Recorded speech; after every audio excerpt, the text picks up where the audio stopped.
Hello viewers, সবাইকে আমন্ত্রণ Waker footwear presents lifestyle 24 এ। জীবনযাপনের নানা খবর নিয়ে আপনাদের সাথে আছি আমি সূচনা হাসান। পৌষের শেষ বেলায় আকাশ ভরা রঙিন ঘুড়ি, মজার মজার খাবার, সাথে নাচে গানে খানিকটা মুহূর্ত মানেই সাকরাইন। পুরান ঢাকার ঐতিহ্যবাহী এই উৎসব ঘিরে এই বছরটায় কেমন প্রস্তুতি চলছে সেখানে আজ শুরুতেই আপনাদের জানাবো তা।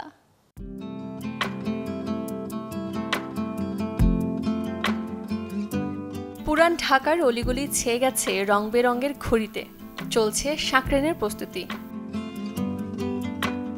প্রতি বছরের মতো পৌষের শেষ দিনে ঘুড়ি উৎসব আয়োজন করে এই ব্যস্ত নগরীর বাসিন্দারা, যা পৌষ সংক্রান্তির আমেজ বাড়ায় বহুগুণে।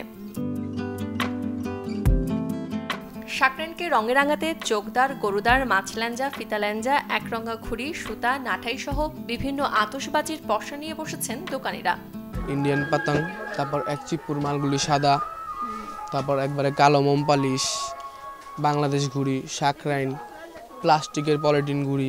সাকরাইনকে ঘিরে একটা ঘুড়ি বের হয় অয়েল পিস্টেল পেপারে, সেটা জার্মান পেপারও বলা হয়। সে কাগজের ঘুড়িগুলোর আকর্ষণ রয়েছে সবচেয়ে বেশি, এগুলো কাটিং করে বিভিন্ন ধরনের ডিজাইন করা হয়। এবার দেখতেছি যে সবাই হয়তো একটু ব্যস্ত বা পরিস্থিতির ব্যাপারে সবাই একটু কনসার্ন হচ্ছে যে না, এখান থেকে তেমন একটা উদযাপন দেখা যাচ্ছে না।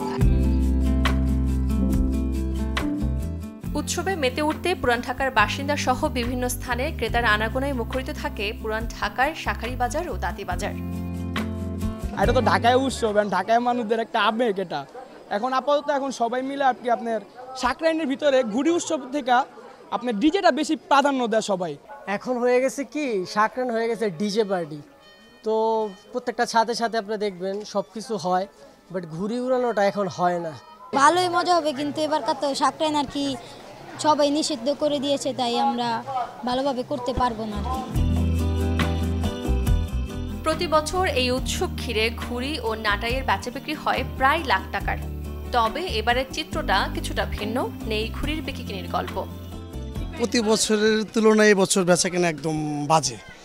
আমরা এক্সপেকটেশন যেটা করেছিলাম, এক্সপেকটেশনের একদম নিচে হয়েছে, অনেক লোয়েস্ট, যেটা আমরা কখনো চিন্তাও করতে পারিনি। এই বছর সাকরাইনকে ঘিরে আমাদের অনেক কালেকশন ছিল, অনেক প্রত্যাশা ছিল, কিন্তু বর্তমান পরিস্থিতিতে যেভাবে দেখা যাচ্ছে যে মনে হয় না কোনো ভালো কোনো দিকে যাচ্ছি আমরা। দেশের বর্তমান পরিস্থিতি বিবেচনায় অপ্রীতিকর ঘটনা এড়াতেই অন্যান্য বছরের তুলনায় নেই তেমন সাকরাইনের প্রস্তুতি। তবুও সাধারণের মনে আছে উৎসবের রং। সূচনা হাসান, চ্যানেল 24, ঢাকা। শীতকাল মানে ঠান্ডা আবহাওয়া, যে সময়টাতে সবচেয়ে বেশি নাজুক থাকে শিশুরা। তাই তো শিশুদের যত্নে চাই নানা রকম শীতের পোশাক। মার্কেট ঘুরে দেখব এই বছরটায় ছোট্ট সোনামণিদের শীতের পোশাকের কালেকশন, সাথে বিকিনির গল্পটাও।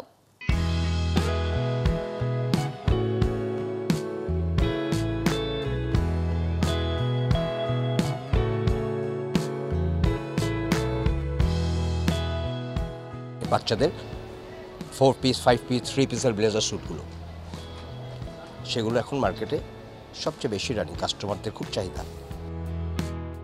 শীতের প্রকোপ তেমন না থাকলেও ছোট্ট সোনামণিদের বাবা মায়েদের শীতের শিশুদের নিয়ে থাকে ভয়, জ্বর, ঠান্ডা, সর্দি কাশি লাগার। কারণ একটি অসতর্ক হলেই আদরের শিশুটির আশঙ্কা থাকে নানা অসুখ বিসুখের। কারণ এখন প্রচুর বাতাস, সো বাতাসে বাচ্চাদের খুব খারাপ অবস্থা হয়ে যায়, তাই হুডিটাই প্রেফার করতেছি আর কি। দাম তুলনামূলকভাবে একটু বেশি, কালেকশনও কম। ওনারা যেটা বলছেন দোকান ভাইয়েরা, সেল হয়ে গেছে অলরেডি।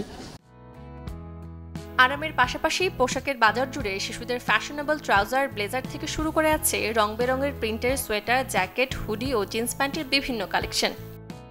মেয়ে বাচ্চাদের যেমন আছে জিরো ট্রাউজার আছে, তারপর আপনার জিরো ওভারকোট আছে, তারপর আপনার শীতের জ্যাকেট আছে, মেয়েদের যেটা গার্লসের জ্যাকেট আছে। থাই ছিল আর চায়না রামপার শীতের মোটামুটি ভালোই ছিল। আর মেয়েদেরও থাই মালও ছিল, থাই মালে বেশি প্রোডাক্ট চায় না। আসলে গত বছর যেই জ্যাকেটগুলো আমরা বিক্রি করছি যেই প্রাইজে, ওইগুলো দেখা গেলো এই বছর পার জ্যাকেটে 100 টাকা করে বাড়ছে। গত বছরের তুলনায় শীতের প্রকোপ তেমন না থাকায় বেচা বিক্রি কিছুটা ধীর। তবে শেষ সময়ের বেচা বিক্রি ভালো হবে এমনটাই প্রত্যাশা বিপণী বিতানগুলোর। সূচনা হাসান, চ্যানেল 24, ঢাকা। রংপুর ও সিলেটে পর্যটকদের নানা সেবা দিয়ে এবারে রাজধানী ঢাকার কাকরাইলে যাত্রা শুরু করল Grand Palace Hotel Dhaka. SA group of কোম্পানিজের যে অঙ্গ প্রতিষ্ঠানটি বাংলাদেশের প্রথম বেসরকারি 5 স্টার চেইন হোটেল। উদ্বোধন উপলক্ষে আয়োজিত হয় এক জাঁকজমকপূর্ণ অনুষ্ঠানের, যেখানে উপস্থিত ছিলেন প্রতিষ্ঠানটির ব্যবস্থাপনা পরিচালক সালাউদ্দিন আহমেদ, পরিচালক নূর এ আলম রুবেল, শামসুল আলম পান্থ, সাইমা আহমেদ শান্তা ও Farida Yasmin Parvin. Grand Palace Hotel Dhaka অতিথিদের জন্য সাজানো হয়েছে ব্যতিক্রমী নকশায়। অভ্যন্তরে আছে ভিন্ন রকম সাজসজ্জা, সুবিশাল আয়তনের গেস্ট রুম, সুইমিং পুল সুবিধার সাথে আপ্যায়নে আছে আন্তর্জাতিক মানের খাবার। আয়োজক ও প্রতিষ্ঠানের ঊর্ধ্বতন কর্তৃপক্ষের বিশ্বাস, গ্র্যান্ড প্যালেস হোটেল ঢাকা দেশের ক্রমবর্ধমান পর্যটন শিল্পে ব্যাপক ভূমিকা পালন করবে। মান, স্বস্তি আর উদ্ভাবনের প্রতিশ্রুতি নিয়ে দেশীয় ফ্যাশন ব্র্যান্ড ব্লু চিজ রাজধানীতে চালু করেছে তাদের ফ্ল্যাগশিপ আউটলেট। দেশের খ্যাতনামা মডেল, ইনফ্লুয়েন্সার এবং আমন্ত্রিত অতিথিদের উপস্থিতিতে বনানী 11-তে যার উদ্বোধন করা হয়। প্রতিদিনের পোশাক থেকে শুরু করে ওয়েস্টার্ন কালেকশন পাওয়া যাবে এখানে। পাশাপাশি winter dress, formal suit, shirt এবং প্যান্টের এক্সক্লুসিভ প্রিমিয়ার কালেকশন রয়েছে নতুন এই আউটলেটে। এখানকার মূল আকর্ষণ বেলওয়ারি কর্নার, যেখানে আছে জামদানি শাড়ির অনবদ্য সব কালেকশন। এদিন ফিতা কেটে শুভ সূচনা করেন ব্লু চিজের প্রতিষ্ঠাতা ডক্টর মোহাম্মদ কামরুজ্জামান। সাথে উপস্থিত ছিলেন ব্লু চিজের কো-ফাউন্ডার সিমিন জামান এবং চিফ অপারেটিং অফিসার ফজলে রাব্বি।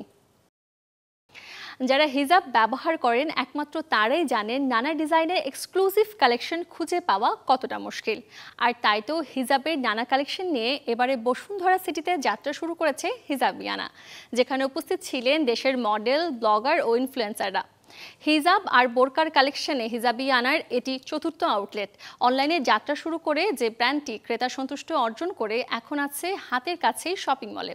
চাইলে এখান থেকে যেমন কাস্টমাইজ বোরকা তৈরি করতে পারবেন ক্রেতারা, তেমনি নতুন এই আউটলেটের শুভযাত্রায় বোরকা ও হিজাব কালেকশনে পাবেন বিশেষ ছাড়ও।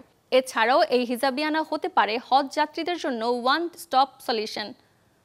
আমরা সব সময় একদম শুরু থেকে হিজাবিয়ানা যাত্রা থেকে আমরা চেষ্টা করেছি যে হচ্ছে গিয়ে প্রাইসটা নিয়ে কাজ করতে, যে কাস্টমারের এফোর্ডেবিলিটির একটা ব্যাপার আছে, যে কাস্টমার যেন হচ্ছে গিয়ে ভালো কোয়ালিটির প্রোডাক্ট একটা ভালো মূল্যে যেন নিতে পারে।